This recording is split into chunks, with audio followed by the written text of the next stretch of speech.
el Evangelio de Lucas, capítulo 5, se nos habla de un suceso conocido como la pesca milagrosa. Esto pasó en el lago de Genesaret. Ahora les voy a decir un dato curioso para los que les gusta estudiar la Biblia.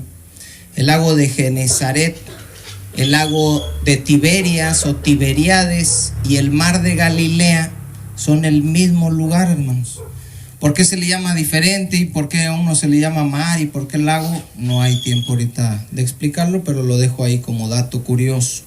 A pesar de que se le llama mar, es en realidad un lago de agua dulce que se conocía en el Antiguo Testamento en los tiempos de Moisés como el mar de Cineret.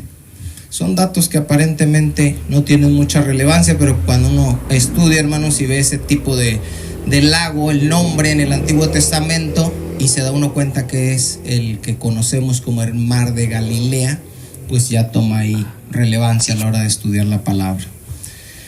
En este lago, hermanos, pasaron muchas cosas. Fue donde se ahogaron los cerdos. ¿Se acuerdan que estaban endemoniados?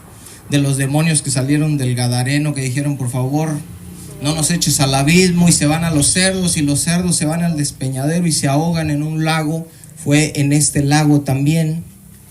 Cuando Jesús y Pedro caminan sobre las aguas, también escena que todos conocemos, también pasó en este lago. Cuando los discípulos estaban desesperados pensando que iban a morir en medio de una tormenta, mientras Jesús estaba dormido en la barca, ¿se acuerdan? Eso también pasó en este lago.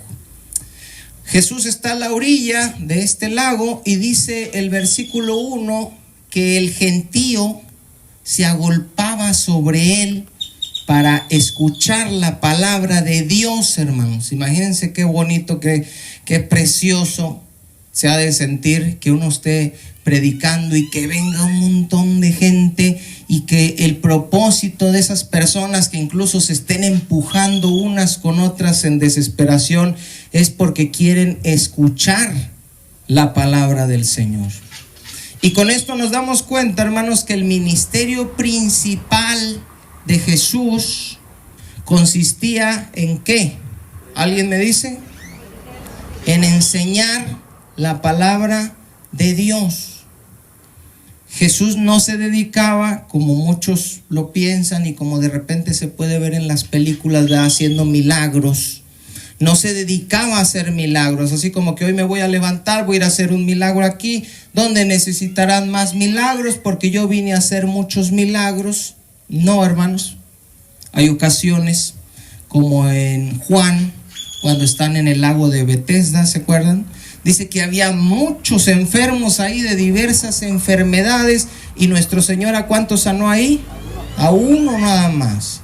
Entonces el ministerio del Señor, el propósito de Dios no era andar haciendo milagros. Sí los hacía, creemos en ellos, pero si nosotros fuimos transformados, si nosotros fuimos regenerados, si nosotros nacimos de nuevo, no fue porque vimos algún milagro en alguna persona, o no fue porque Dios hubiese hecho alguna sanidad en nosotros, sino porque creímos en la palabra de Dios, creímos en el Evangelio. Y por eso el apóstol Pablo dice en los Romanos que él no se avergüenza del Evangelio, porque es poder de Dios para salvación, para todo aquel que oye. No, ¿verdad? Para todo aquel que cree. La salvación no es para el que vio un milagro, para el que experimentó un milagro, para el que oyó el Evangelio, sino para el que creyó el Evangelio. Y en ese sentido sabemos que hay dos tipos de fe: una fe viva y una fe muerta. ¿Cuál es la diferencia entre una y otra? Que la fe viva obra, obedece, y la fe muerta no. Ese dice que cree nada más, pero no se ve por dónde. Jesús ve dos barcas que están en la orilla del lago vacías. voltea ahí entre la multitud. Imagínense la escena, todos empujándose, queriendo oír la palabra de Dios. No estamos hablando de 10, 20, 30, 50, 100, 200. Me imagino que estamos hablando de miles de personas, hermano. ¿Se acuerdan cuando Jesús alimentó con los panes y los peces en Juan 6? ¿Cuántos eran, dice la palabra? 5,000, sin contar mujeres ni niños, hermanos. Si ponemos una mujer y un niño por cada varón, estaríamos hablando de 15,000, pero no traían nada más un niño, traían 2, 3, 5. Entonces eran miles de personas las que se acercaban a ver a Jesús, y por eso estaba el tumulto. Y Jesús voltea, ve 2 barcas que están en la orilla, vacías por cierto, porque los pescadores ya estaban abajo lavando sus redes. Ahora, para seguir predicando, y por causa de la multitud, Jesús entra a una de esas 2 barcas. Y esa barca, ¿de quién creen que era, hermanos? Era de Simón, le llama aquí Lucas, que sabemos que se está refiriendo a Pedro. Simón, sabemos que era pescador, junto con su hermano. ¿Alguien sabe cómo se llama el hermano de Simón? Andrés, hermanos. Simón y Andrés eran pescadores, y ellos andaban pescando en una de esas 2 barcas, y en la otra estaban pescando otros 2 hermanos. ¿Alguien sabe quiénes eran los otros 2? Eran Jacobo y Juan, los hijos de Zebedeo, llamados también los hermanos del trueno. Bueno, Jesús le dice a Pedro, sube a la barca y le dice a Pedro: aléjate un poquito nada más de la orilla. ¿Por qué? Porque si se quedaba en la orilla, las miles de gentes que habían ido a ver a Jesús se iban a abalanzar sobre la barca, e iban a voltear la barca, y ahí, como se ponen con los artistas, ¿verdad? Por eso les ponen una valla ahí para que a cierta distancia ya no se acerquen. Entonces Jesús dice: a ver, vamos a poner una valla, hazte tantito para adentro para poder predicar. Se sienta y empieza a enseñar desde la barca. Lucas no nos dice, hermanos, lo que Jesús enseñó en esa ocasión. Muy probablemente, leyendo el Evangelio de Marcos y de Lucas, pudiera haber estado hablando por parábolas en ese momento, hablando la parábola del trigo y la cizaña, hablando la parábola del sembrador, pero no se nos dice qué fue lo que Jesús enseñó ahí. Pero seguramente, yo me imagino que el apóstol Pedro estaba muy atento al mensaje, hermanos. Imagínense, 5,000, 10,000 personas vienen a ver a Jesús. Ustedes están en una barquita, se sube ahí donde estás tú, te dice: hazte tantito para allá para poder predicar. Se sienta, empieza a predicarle a las multitudes, y tú estás ahí al ladito de él, escuchando el mensaje directamente de los labios de nuestro Señor. Cuando termina de hablar, y eso es importante, hermanos, porque hay milagros, creemos en los milagros, amén.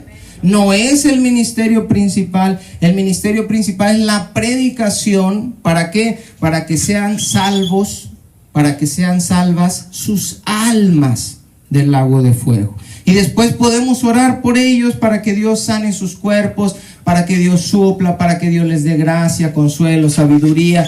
Por algún milagro que las personas necesiten podemos orar, pero no es lo principal. Cuando Jesús termina de hablar, ahora sí le dice a Pedro: mira, Pedro, rema para adentro, vamos para adentro, y echa tus redes para pescar.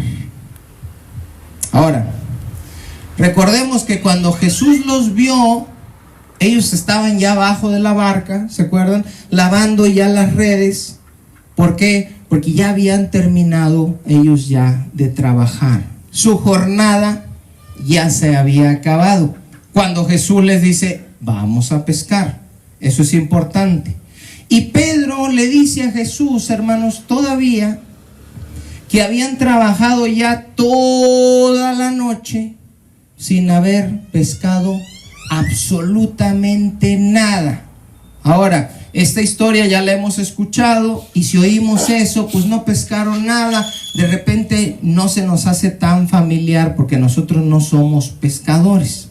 Pero vamos a poner un ejemplo con nuestro hermano Agustín o el hermano Alberto también, que se dedican a la venta de las nieves. El hermano Agustín aproximadamente sale a vender a las, ¿qué edad, hermano? ¿A las 9?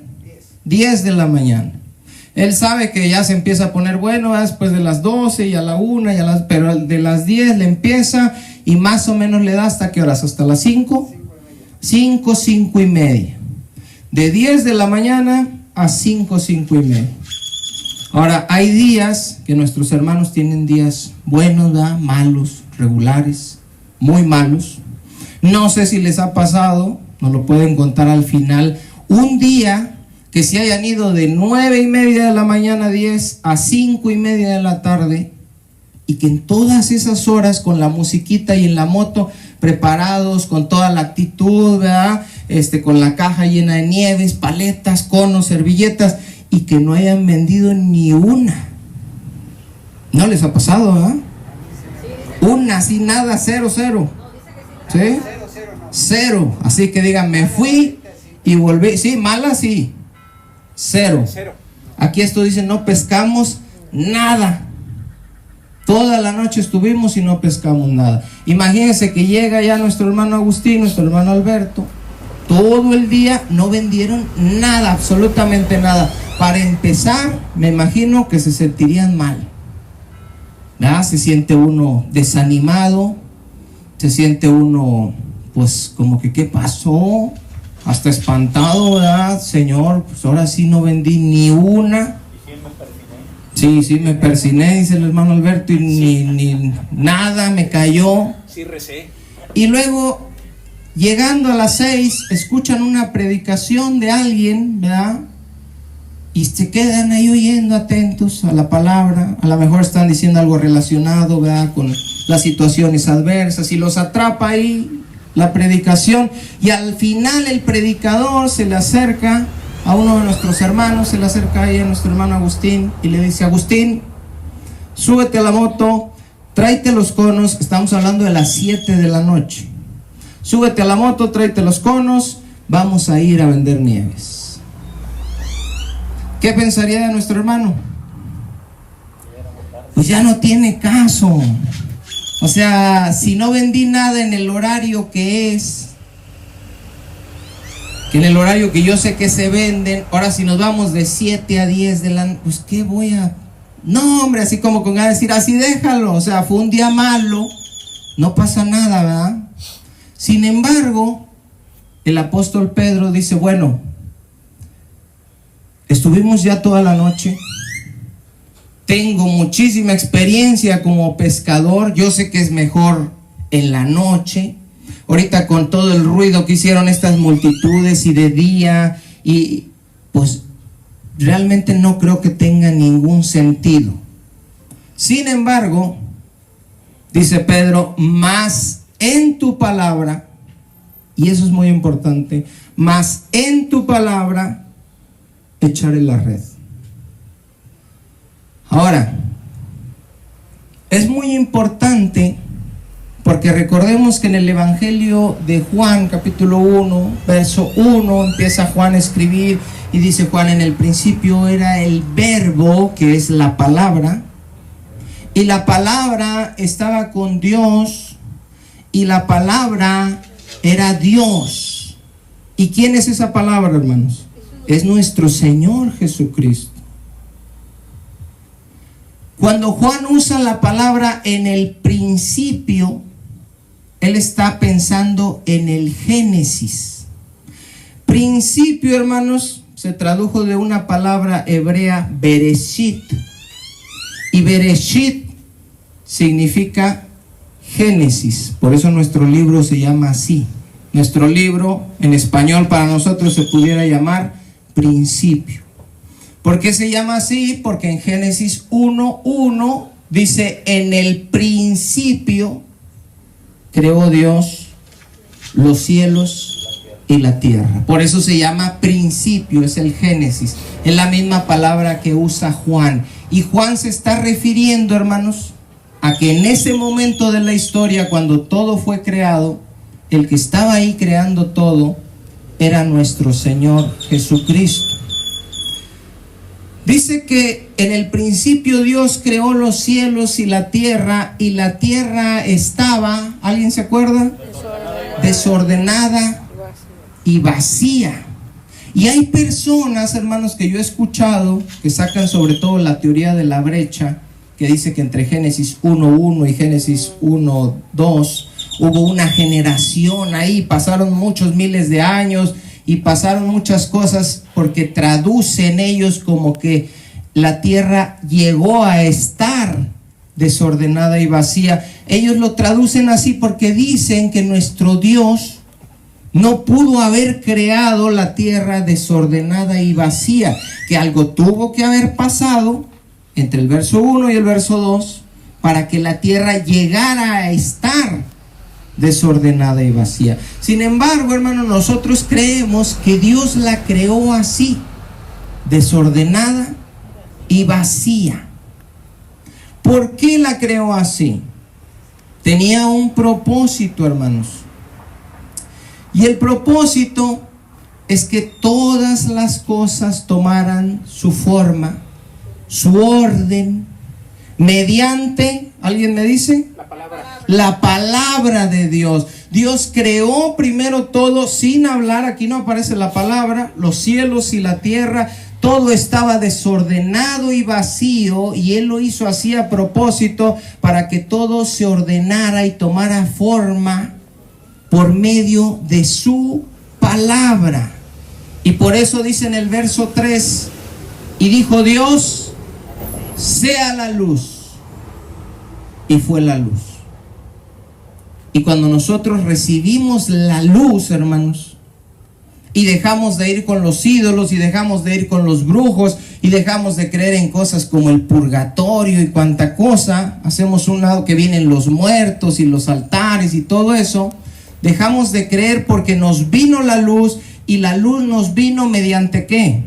Mediante la palabra de Dios. Viene la palabra de Dios, escuchamos el evangelio, creemos, dice Dios sea la luz, y vino la luz, y empezamos a ver cosas que no veíamos, y vemos cosas que los demás no pueden ver. En el verso 6 del Génesis 1 dice: luego dijo Dios. En el verso 9 dice: dijo también Dios. En el verso 11 dice: después dijo Dios. Todo lo que vemos que está pasando, hermanos, que las aguas son separadas de las aguas y quedan aguas en el cielo y aguas abajo, fue porque Dios mandó que así fuera. La luz fue porque Dios mandó que así fuera. Que saliera, se descubriera la tierra, fue porque Dios así lo dijo. Que salieran hierbas verdes y que produjeran fruto y animales, todo fue por medio de la palabra de Dios.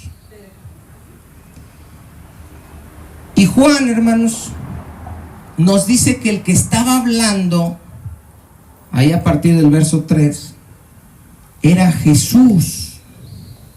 Juan 1:3 dice: todas las cosas por Él fueron hechas, y sin Él, hablando de Jesús, nada de lo que ha sido hecho fue hecho.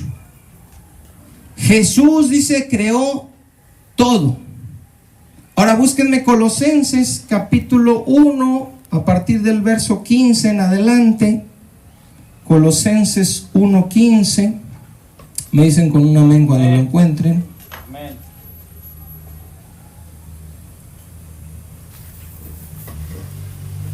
Me ganaron ahora sí, hermanos. Dice 1:15: Él, está hablando de Jesús, es la imagen del Dios invisible, el primogénito de toda creación. Cuando dice primogénito, hermanos, los tramposos testigos de Jehová dicen que se refiere a que fue el primer ser que Dios creó. No.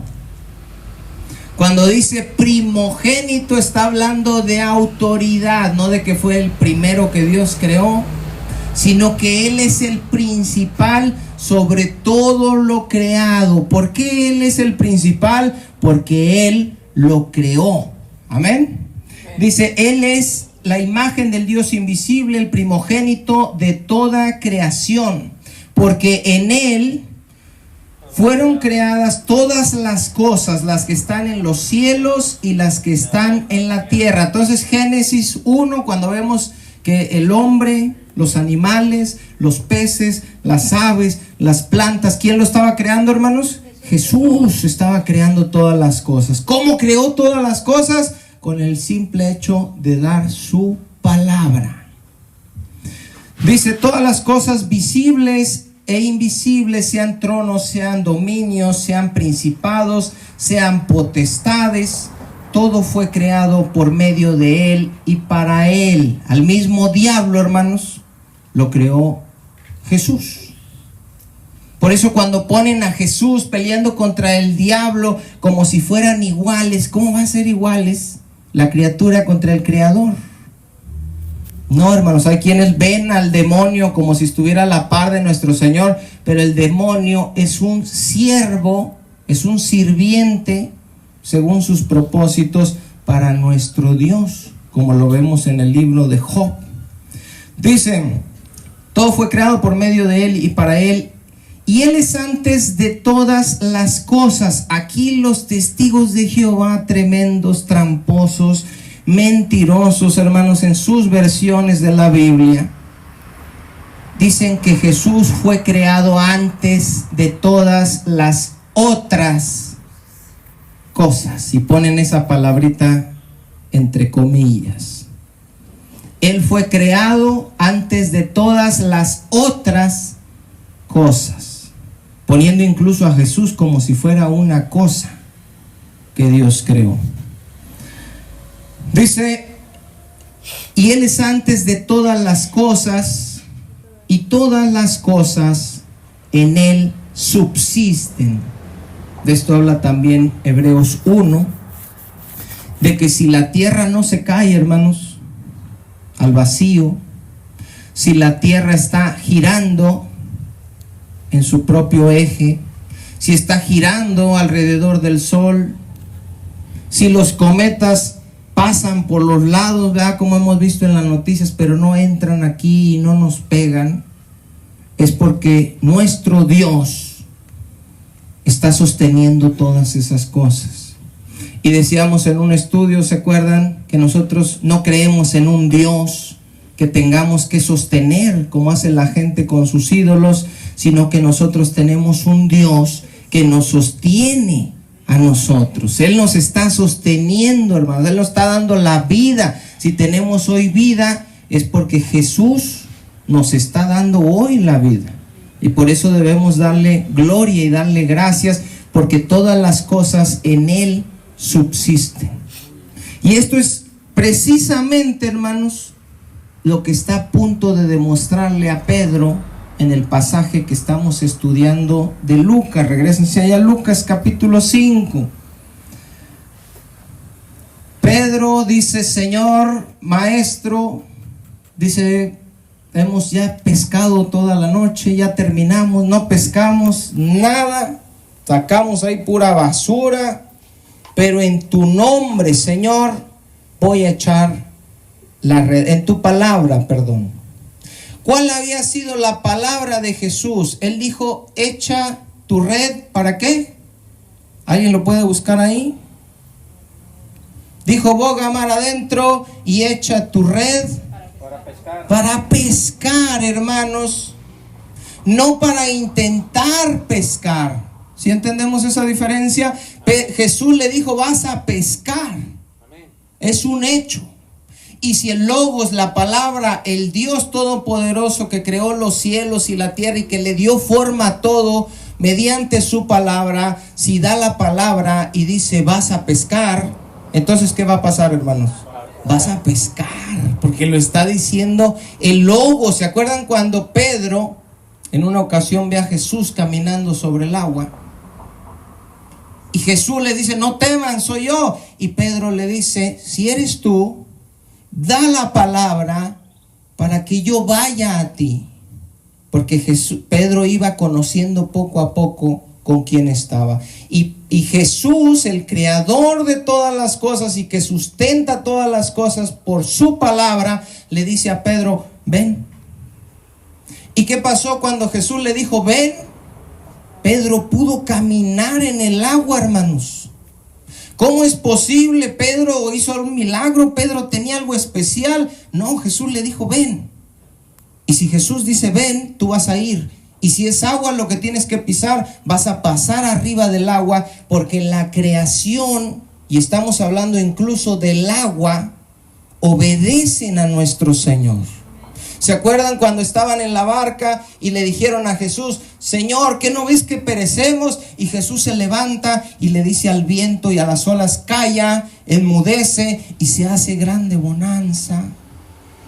Imagínense estar en una tremenda tormenta donde crees que vas a morir y después de escuchar calla, enmudece, el viento se calla, el mar se calma. Y los discípulos dijeron, ¿quién es este? Que aún el viento y el mar, ¿qué cosa? Le obedecen, hermanos. Por eso cuando le dijo, ven, el mar se puso duro y dijo, yo te sostengo, porque el Creador está diciendo que vengas. Y si el Creador está venteando y están las olas, pero si el Creador dice, cállense, nos vamos a callar. Porque es el Creador y Él manda. Y si ya estuvieron toda la noche tratando de pescar, no importa con la experiencia que tuvieron y la técnica y lo que sea, si Jesús les dice ahora, echen sus redes porque van a pescar, hermanos. Dice el versículo 6, y habiéndolo hecho, encerraron gran cantidad de peces y su red se rompía. No era una red pequeñita, hermanos, no era una red mal hecha, era una red grande. Ellos eran pescadores profesionales y pasaron de no pescar nada a que ahora la red está a punto de romperse de tantos pescados que están ahí.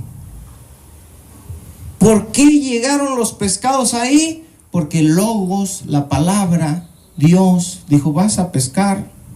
Y así como el mar obedece y el viento obedece, los pescados, hermanos, corrieron a esa red. Todos supieron que el Creador del universo estaban diciendo, vas a pescar. Y todos obedecieron y se metieron a esa red, porque el Dios Todopoderoso ya había dado la palabra, hermanos. Imagínense el poder de la palabra de Dios. Dice el verso 7. Entonces, dice, hicieron señas a los compañeros que estaban en la otra barca. Pedro y Andrés le hacen señas, ¿a quién? A Jacobo y a Juan, que estaban en la otra barca. Acuérdense, cuando Jesús está en la orilla, ve dos barcas. Bueno, les hace señas, ¿para qué? Para que viniesen a ayudar. Y eso es importante, hermanos, también, porque a veces cuando hay necesidades en la congregación, ¿verdad? Y llegan muchos hermanos, el pastor necesita, ¿qué cosa? Ayuda. Y puede hablarle a otros para que vengan a ayudar. Y como Dios da dones a todos, Dios reparte de su gracia a todos, porque todos los creyentes tienen el mismo Espíritu Santo que tiene el pastor. Entonces otros pueden venir y ayudar. Pero hay pastores, hermanos, que ven que tienen gente y más gente y más gente y no quieren ayuda porque dicen, yo puedo, este es mi milagro, esta es mi situación aquí y lo voy a hacer yo. Y eso está mal. Dice que le hablan a los otros para que viniesen a ayudarles, y vinieron y llenaron ambas barcas de manera que se hundían, hermanos. Primero, no pescan nada en toda la noche. Segundo, pescaron tanto que parecía que se rompía la red.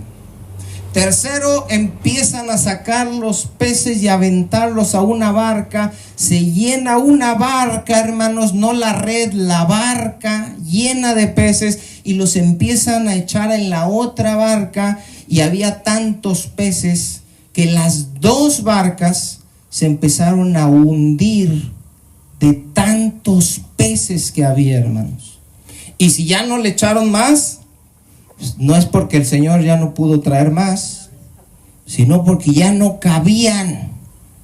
Pero si hubieran traído el Titanic ahí, lo llenan, hermanos, porque pescados había para aventar para arriba. Ahora, cuando Pedro ve esto, hermanos, tremenda pesca, tremendo milagro, ¿qué hizo? ¿Alguien puede pensar, hermanos? Glorificó a Dios y le dio gracias, ¿verdad? Gracias, Señor, por esta pesca, ahora sí pescamos. Imagínense, nuestro hermano Agustín va a vender y empiezan una nieve y se acaba todo. ¿Qué hace nuestro hermano? Gracias, Señor, porque pescamos. No. ¿Qué hizo Pedro? Se emocionó pensando todo lo que iba a ganar vendiendo ese pescado. Algunos se hubieran hecho cuentas, ¿verdad? A ver, tantos pescados a tanto, aquí cuánto dinero habrá. No, tampoco pensó en el dinero. Le propuso a Jesús que fuera su socio para poner una pescadería, porque sería un buen socio. Oye, mira nomás cómo me llenó de las 2 barcas. ¿Cómo ves, Jesús? Si tú y yo ponemos una pescadería y tú vienes y me dices que eche la red y yo la echo y te doy la mitad. No, hermanos. Dice el verso 8, y este era el propósito del milagro, y ese es el propósito de los milagros en nuestra vida, hermanos. Dice el 8, viendo esto, Simón Pedro cayó de rodillas ante Jesús. No se pudo sostener en pie y le dijo: aléjate de mí, Señor, porque soy hombre pecador. Apártate de mí, Señor. Aléjate, vete, Señor. Soy hombre pecador. Y alguien en nuestros tiempos puede decir: ¿por qué digo eso?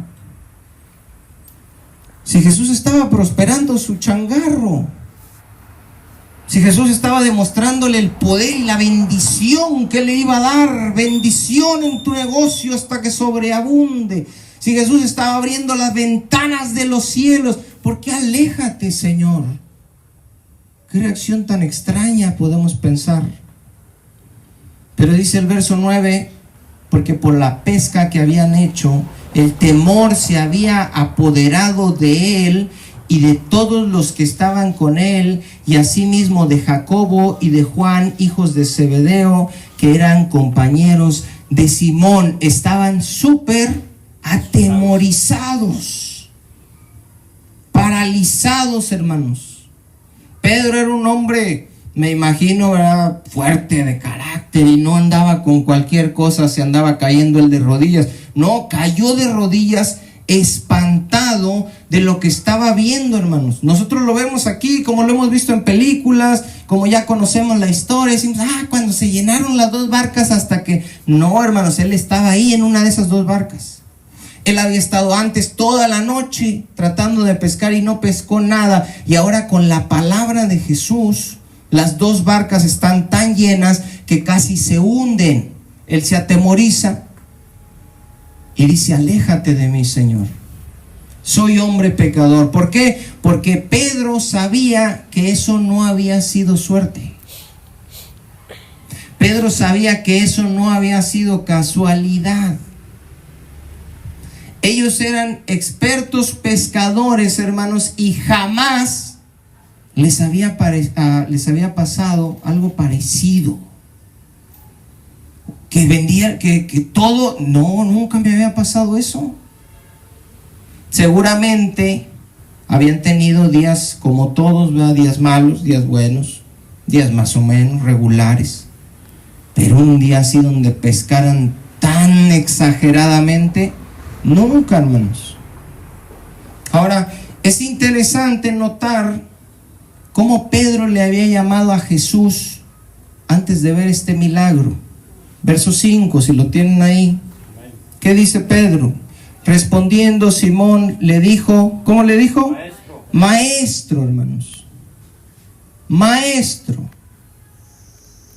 Pedro, en ese momento que está ahí en la barca y que acaba de terminar de enseñar la palabra de Dios, Pedro creía en él como un maestro. Es un rabino, es un maestro de la palabra. Ya vino y nos habló del sembrador y del reino de Dios. Y ahora me está diciendo que eche la red, maestro. Casi como diciendo, yo soy pescador y tú eres maestro, ¿verdad? Zapatero a tus zapatos. Pero después del milagro, hermanos, en el verso 8, ¿cómo le llama? Señor.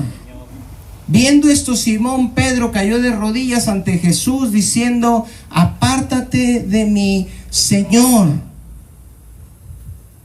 Para Pedro ya no era un maestro simplemente.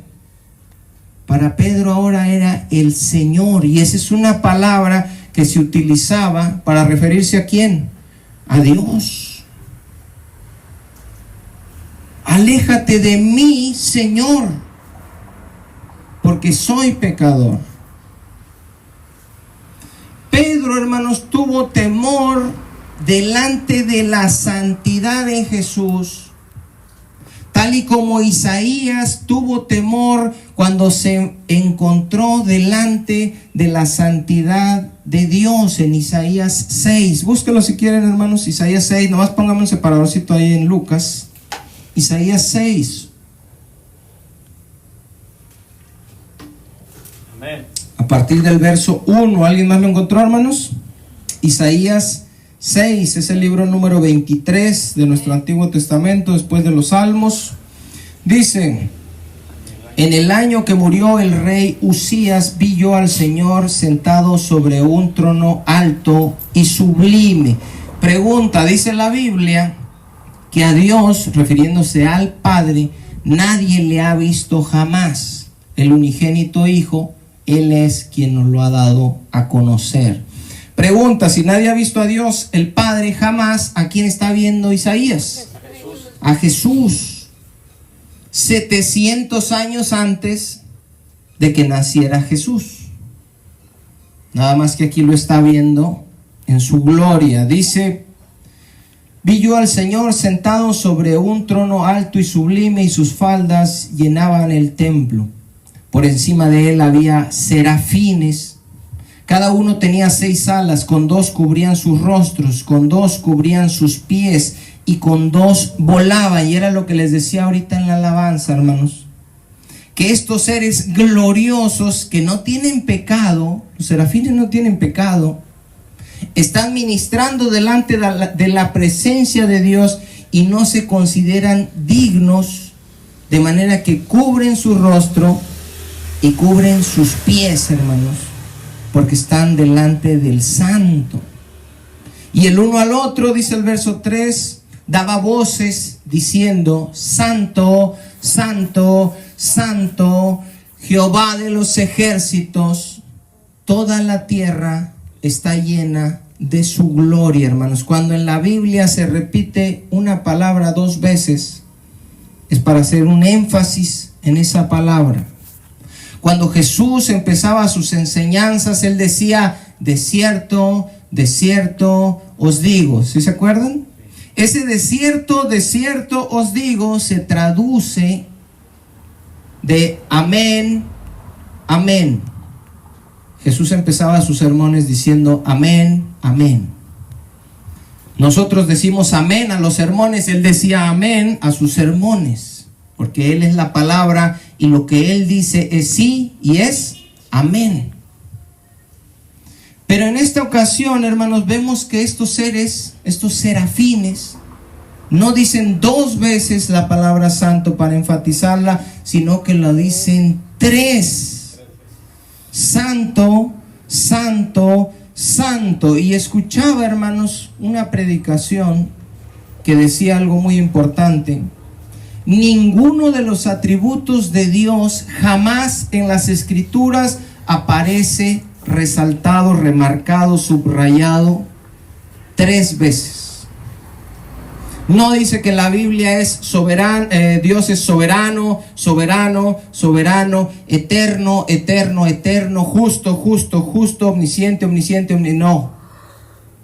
Pero de su santidad, hermanos, dice que Él es santo, santo, santo, y tan santo que estos seres no pueden ni siquiera ver su rostro, hermanos, y no se atreven a descubrir sus pies, porque saben delante de quién están parados. Y a veces nosotros, hermanos, no sabemos, no entendemos y no nos comportamos como alguien que está ministrando delante del Dios santo, santo, santo, de Jehová de los ejércitos, del cual toda la tierra está llena de su gloria, hermanos. Dice el verso 4: y los quiciales de las puertas se estremecieron con la voz del que clamaba, y la casa se llenó de humo. ¿Qué hace Isaías? Verso 5, cuando ve la santidad de Dios. Dice: entonces dije, ay de mí, que soy muerto. Tuvo temor. ¿Por qué tuvo temor? Porque estaba delante del santo, hermanos. ¿Por qué murió Usa cuando tocó el arca? ¿Se acuerdan? Porque el arca representaba el trono, la gloria, la presencia de Dios. Y Dios es santo, santo, santo. Y un pecador no puede acercarse y tocar esa arca. Y por eso murió Usa.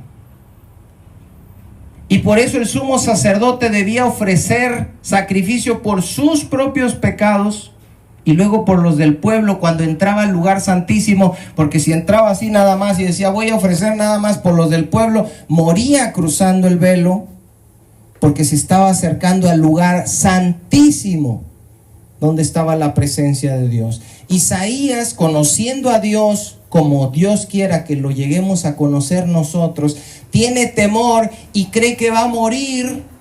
Dice, porque siendo hombre inmundo de labios y habitando en medio de pueblo que tiene labios inmundos, han visto mis ojos al Rey, Jehová de los ejércitos. Ahora, esto no lo dijo Isaías porque fuera un borracho, porque estaba en adulterio, simplemente reconoció su condición. Por más santificado que estés, por más justo que seas, cuando te pones delante del Dios santo, te sientes un pecador y te reconoces como un pecador. La reacción natural de un creyente verdadero al encontrarse delante del Dios santo es sentirse un miserable pecador. Yo me acuerdo, hermanos, cuando yo lo viví, y se acuerda mi esposa de cómo lloraba y lloraba, y ella decía, ¿por qué llora? Porque estoy delante del santo y yo soy un inmundo pecador. Yo soy una basura que Dios agarró y no me estoy comportando como Él. Y cuando sentía ahí su presencia, y yo lloraba y lloraba y me arrepentía, porque estaba delante de su presencia, hermanos. Isaías sintió lo mismo y dice, me voy a morir porque aquí está Dios, yo soy un inmundo pecador. Y Pedro, hermanos, cuando está delante de Jesús, delante de su santidad, y ve tremendo milagro y ve que Él es el Logos, ve que Él es el Señor, ve que la creación le obedece, tiene miedo, cae de rodillas y le dice, apártate de mí, Señor, porque soy un hombre pecador. Reconoce que es un hombre pecador. ¿Se acuerdan Jesús de una parábola donde dos hombres subían a orar? Uno, fariseo, se creía justo y se justificaba, ¿verdad?, delante de los demás por sus obras, diciendo que no era como los otros hombres y que él no era adúltero y que él oraba y diezmaba y ayunaba y no sé qué tanta cosa. Y el otro hacía una sola cosa: no se atrevía ni aún a voltear hacia arriba, se golpeaba el pecho y decía, sé propicio a mí, Señor, hombre pecador. ¿Quién estaría realmente delante de la presencia y de la santidad de Dios? ¿El que se estaba jactando, el que estaba presumiendo de sus obras, el que se creía la gran cosa, o el que estaba tirado, agachado, diciendo soy pecador, soy un pecador? Era el publicano, hermanos, quien verdaderamente estaba en el templo delante de Dios. Los dos estaban en el templo, pero solo él estaba delante de la presencia y de la santidad de Dios. Por eso las personas, hermanos, no se acercan a Dios y rechazan la verdad y dicen, no, yo no creo en Dios y yo no creo nada de eso. No quieren venir a la luz porque saben que su pecado va a quedar expuesto.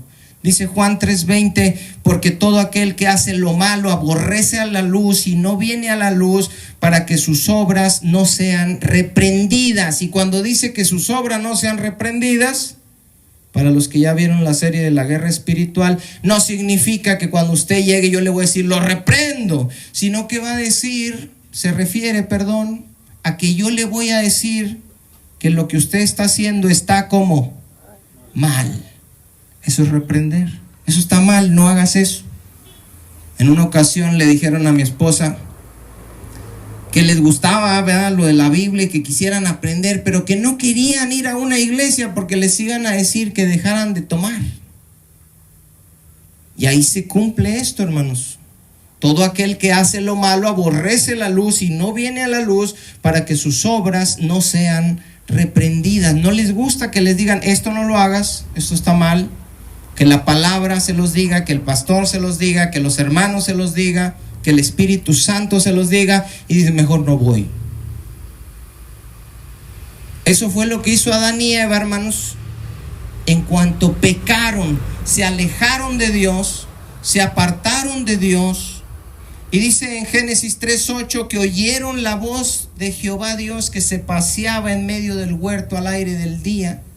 Y el hombre y su mujer se escondieron de la presencia de Dios entre los árboles del huerto. Se escondieron. La humanidad se esconde.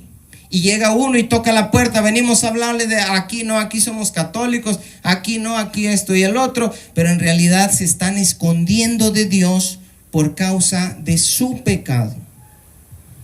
El otro día escuché en el radio, estaba hablando una persona allá en la cabina. Y al terminar su historia decía, no, bueno, pero ya él va a dar cuentas. Y luego dice la locutora, ¿será cierto que algún día tendremos que presentarnos delante de alguien para dar cuentas? Y dice ella, yo espero que no. Pues no, hermanos, ¿a quién le gusta presentarse delante de Dios para dar cuentas? Y decirle todo lo que estabas haciendo. Entonces, ¿qué hace la gente? Dice, no hay Dios. Por eso hay tantos ateos engañándose a ellos mismos, porque a mí no me engañan, diciendo que no hay Dios. No, no hay Dios. Pero yo les contesto con el Salmo 14:1. Dice, el necio en su corazón, no hay Dios. Se han corrompido, hacen obras abominables, no hay quien haga el bien.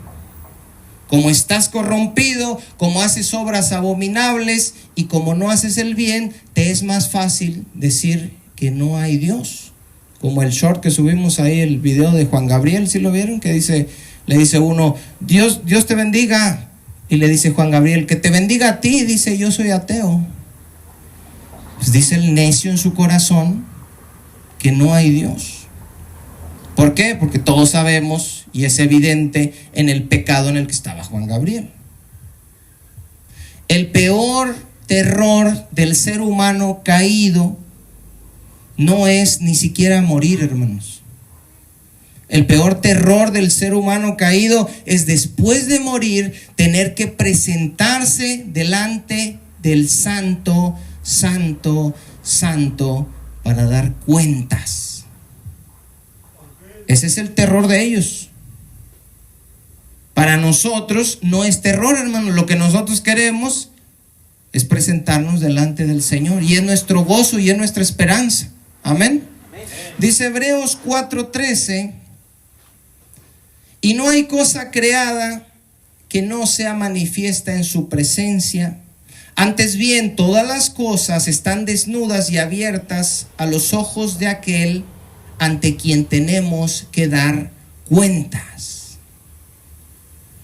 Vas a dar cuentas delante de la presencia del Señor, no solo de tus malas acciones o de tu rebeldía para negarte a hacer buenas acciones, sino que vas a dar cuentas delante del Señor aún de tus pensamientos y de las intenciones de tu corazón, porque Dios lo sabe todo, hermanos, y te va a pedir cuentas de todo. ¿Por qué hacías esto? No, ¿y por qué esto no lo hacías? No, pues porque, pero hacía esto. Va a decir el Señor, cuando tengas alguna brilla por ahí justa, va a decir, pero lo hacías por esto. Porque Él conoce las intenciones de tu corazón. Como cuando se le presentaron, ¿verdad?, las multitudes en Juan 6 y le dicen, maestro, maestro, te andábamos buscando. Y Jesús les dice, ustedes me buscan porque les di de comer. Él sabe, incluso aquellos que lo están buscando, ¿por qué lo están buscando? ¿Cuál es su motivación?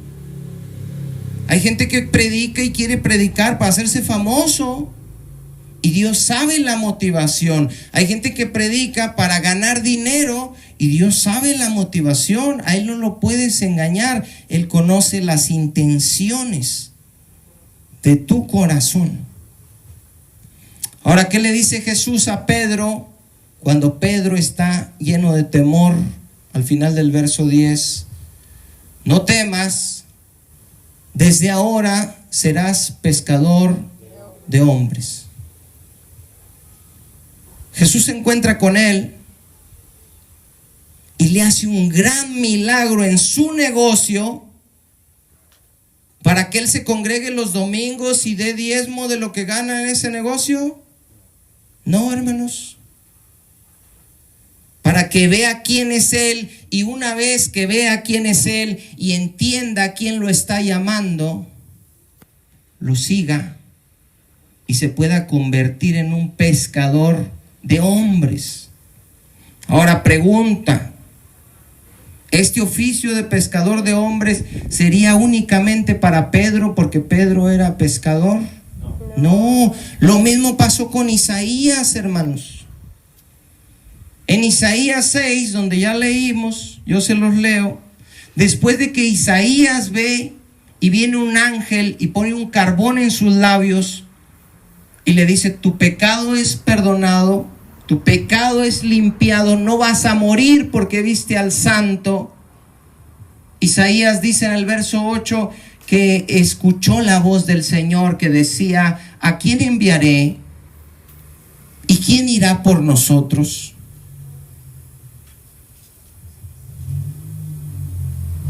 Entonces respondí yo, dice Isaías, todos se lo saben, heme aquí, envíame a mí. Dios quería mandar a predicarle a su pueblo y dijo, ¿y a quién enviaré? ¿Quién irá por nosotros? Y Pedro dice, Isaías, dice, yo voy. Y cuando Jesús hace el milagro, Pedro dice, aléjate de mí. Y Jesús le dice, no temas, desde ahora vas a ser pescador de hombres. Lo está comisionando para el ministerio. Y el Señor, hermano, sigue esperando para que sean salvos, porque Dios quiere que nadie se pierda, sino que todos procedan al arrepentimiento. Y cada día está muriendo y muriendo y muriendo y muriendo gente, y nosotros tenemos las llaves del reino de los cielos para que una vez que mueran ellos entren por la gracia, por medio de la fe en nuestro Señor Jesucristo. Y el Señor está en su trono alto y sublime diciendo, ¿a quién iré y quién irá por nosotros? ¿A quién enviaré, ¿Y quién irá por nosotros? Y nosotros que ya lo vimos, que ya lo conocimos, que hemos visto sus milagros, su santidad, su presencia, que al igual que Isaías, nuestros pecados fueron limpiados, perdonados, borrados, y en lugar de morir como merecíamos, Al acercarnos a Él, fuimos lavados, perdonados, redimidos, sentados a su mesa. Y ahora escuchamos a nuestro Padre Celestial diciendo: ¿a quién enviaré? ¿Quién irá por nosotros? Y nosotros, hermanos, decimos: pues al pastor, envía al pastor. Yo no soy pastor, yo no sé enseñar, yo no sé qué decir, yo no sé hablar. Y así dijo Moisés, como dijo el hermano: yo soy torpe de labios y de lengua y lento de... No, y Jeremías dijo: yo soy un niño, Señor, yo no... Nadie quiere ir, hermanos. En la carne nadie quiere ir. ¿Por qué? Porque son problemas. Nos vamos a enfrentar a problemas. El Señor quiere que vayamos. El Señor necesita obreros, y no estoy hablando de pastores para predicar en los púlpitos, sino predicarle a la gente, a las almas. La gente se está suicidando. Están sumidos en la depresión, tomando antidepresivos. Están pensando constantemente en la muerte. Y están muriendo, incluso por causas naturales, sin el evangelio, porque nosotros no queremos ir.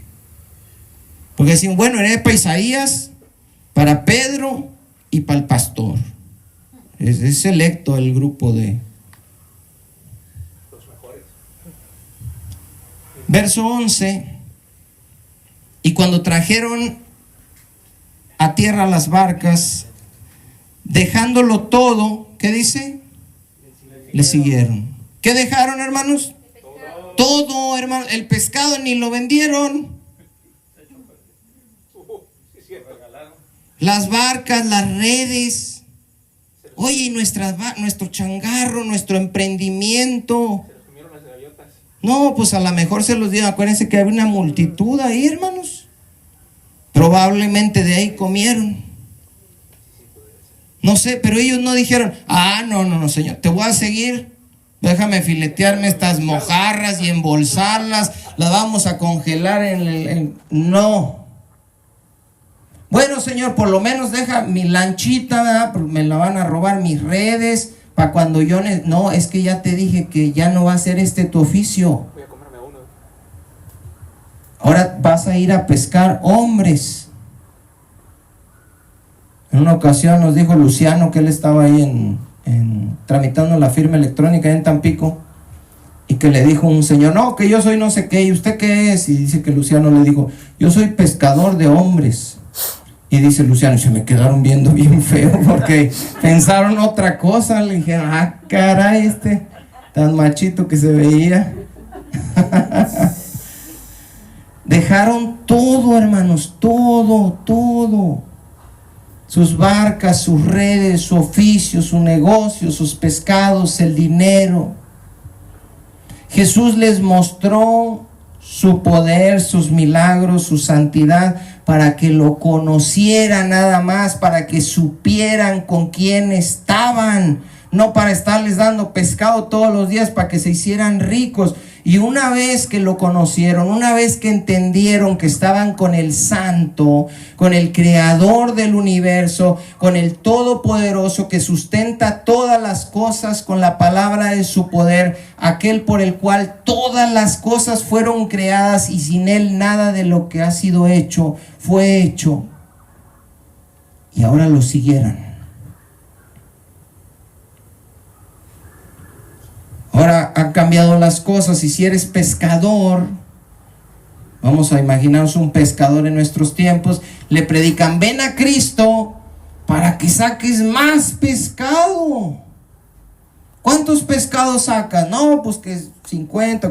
No, hombre, mira, te voy a leer este pasaje. Mira, se te va a llenar el barco de pescado. Y ahora sí le predican a la gente: para que tu negocio, para que sane. No, hay milagros, hermanos, para mostrarte quién es Él. Y una vez que ya viste que Él está ahí, que es real, que te escuchó, y su poder, ¿qué hay que hacer? Seguirlo.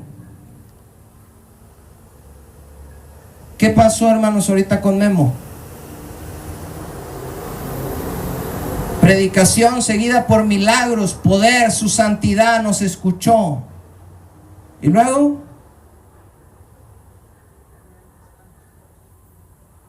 sígueme.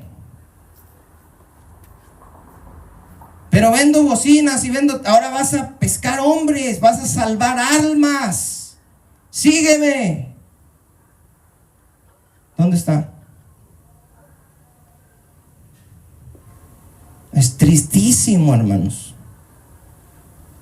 Tristísima esa realidad. Y lo mismo nos puede pasar, hermanos. Que no entendamos bien con quién estamos, que no entendamos el propósito de sus milagros y nos acostumbremos, como lo que me pasó a mí, ¿verdad? Que les dije en 5 años, que veía y que suplía la mercancía de formas milagrosas. Y que uno llegue a pensar, bueno, yo hago el trabajo y Dios suple y llena la barca de pescado. No, dice Dios, yo te estoy haciendo eso para que veas quién soy y confíes en mí y creas y me sigas, sabiendo que lo que hice puedo hacer lo que sea porque soy el Todopoderoso. No para que creas, aquí estoy para que más pañales y más pañales. Y no es el propósito de Dios. El propósito es que lo conozcamos, que lo temamos y que lo sigamos, hermanos. Que dejemos todo y lo sigamos. Y no, a veces las personas dicen, pero entonces tengo que dejar mi negocio. No, hermano, no se trata de dejar el negocio. Pero a veces no lo dejan 1 hora a la semana, ahí sí ya está grave. O sea, hay que hallar el equilibrio entre que, entonces dejamos, no, pues ¿y de qué van a comer? No, pero cuando ya no lo dejas ni para venir al culto, pues ahí ya estamos hablando de otra cosa.